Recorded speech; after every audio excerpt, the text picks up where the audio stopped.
Hello guys, you're once again welcome to my channel. And in this part of the video, briefly, I will be showing you how to install physically your router and your switch to an ISP server. And after this, in the part one, which you will see how to configure physically your routers, your Cisco routers and Cisco switch to your ISP supplier. And in the next video, I will be showing you how to configure using POTI, how to configure this router, how to configure the Cisco 1800 series router, and how to, for example, configure DHCP, the Ethernet or Gigabyte cable port, Ethernet port on this routers, and how to configure DNS, how to configure a certain port of this routers to work, and how to shut down certain ports, and how to configure, how to do how to also configure voice port over these switches. I will teach you almost everything on how to configure these switches and routers. Just follow me after this part one of this video. Now, what you see here is a Cisco router with one 800 series router, and so of course, and it has a 64 megabyte Ethernet card. And now, and you also see what I have here. It's a Cisco Catalyst 2950 Cisco port, switch with 48 port. Now, let's not pay too much attention. Of course, I also have a Wi-Fi router, which I intend to do later, maybe if I want to extend the network bandwidth to another, for this router, maybe I want to extend it into a Wi-Fi router bandwidth, then I can use this Wi-Fi router, which I will definitely also do and show you on my video. I also have also an extra additional computer here, which I will join to this switch to communicate with the whole network. And also I have my device here, which I will use to configure this router. Of course, I have a small ventilator just to reduce the extreme heat coming out from this both switch and router. Now, if we pay attention to our Cisco, for example, our Cisco router, we see that we have a setting port. We have what we call the console port. Now, this is the console port where it is written. I hope you can see this clearly. Yeah, where you can see console, and you can also see FE1. I think my camera, it's a bit shady. Yeah, so you could see FE1. This is the fast internet port 1 and fast internet port 0. And you can also see that the Cisco 1800 series has also 8 port, and we also have an ISDN port and USB port, and also a switch off, a power button and a power port. And of course, this is just to lock, to secure your router. And so for the switch, we only have just the console port behind the switch. That's all, and the power button. And in the long run, I have with me now, a lot of people make this error that they want to configure a router and they use an Ethernet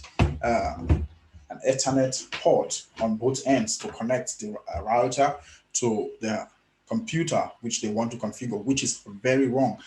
This can definitely fry your device when you try to connect an Ethernet port cable from your device, router, or switch into your computer just to configure it. Like, for example, to configure this router, we use the console port. The console port is always used to configure every device for the switches and routers.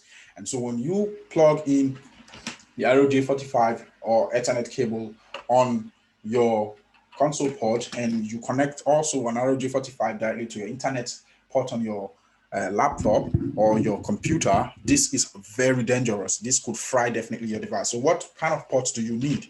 What kind of cable do you need in this situation? What you need is what I have here. You need a USB, possible USB port to an Arrow J45 Ethernet cable port. However, you might not get this directly in the market. Maybe you could, but I don't think so. You could as well, but if not, it's fine. You can always buy two cables, just like I did here, which you have a DB9 and a female port series, which a DB9 to my internet cable and a port female series to my USB, which I just joined here. And what you do is you connect this to your console port on your device that you want to configure, and you can then put this as USB port on your computer that you want to use to configure this device. And so you would see how why it is necessary to use, if possible, the USB, because over the PuTTY, for example, which is an application software that we are using to configure this device, you are going to select the port number that you are connecting this USB cable to, so that you can be able to run and go inside the device that you want to configure. So right away, let's just kickstart it. I already plugged. Let me do a rough turnover, which is not so nice, but let's try it. I've shown you. Now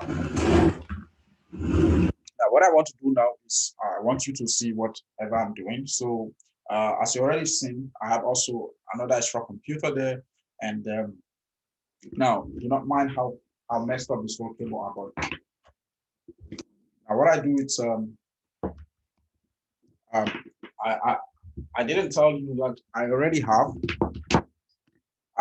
a this is an Ethernet cable that is running from my ISP.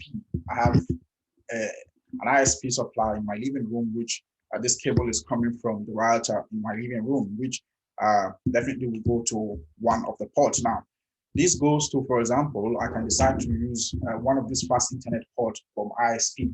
So I just plug this into my, for example, I can decide to put it in my fast internet port 1. Now my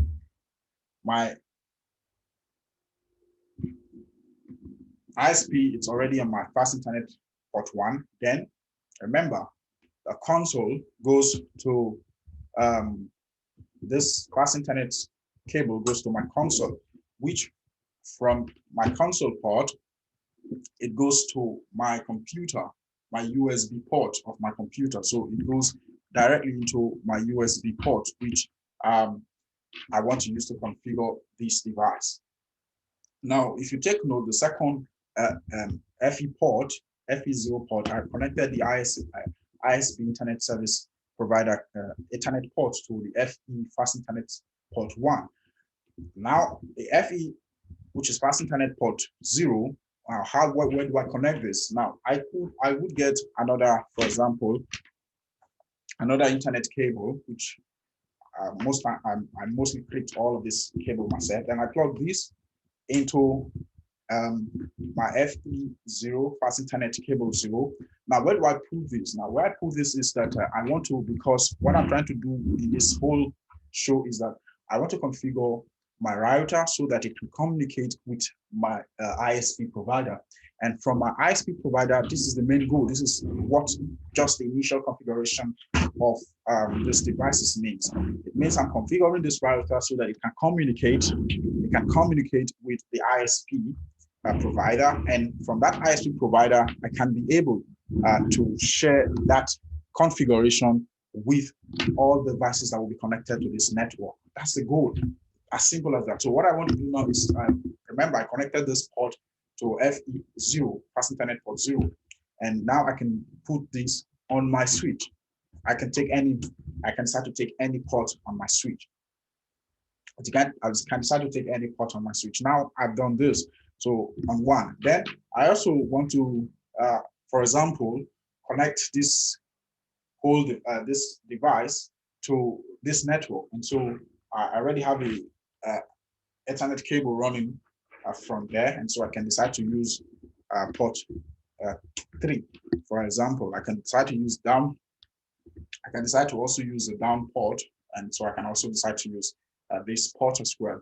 So, however, this is as simple as first physical installation of your device, of trying to configure your router, which is a Cisco 1800 series. So one thing you must also note is that for example, for the switch, I can decide to configure both at the same time. But because I only have one USB port cable to Ethernet port, I can only run first the router configuration.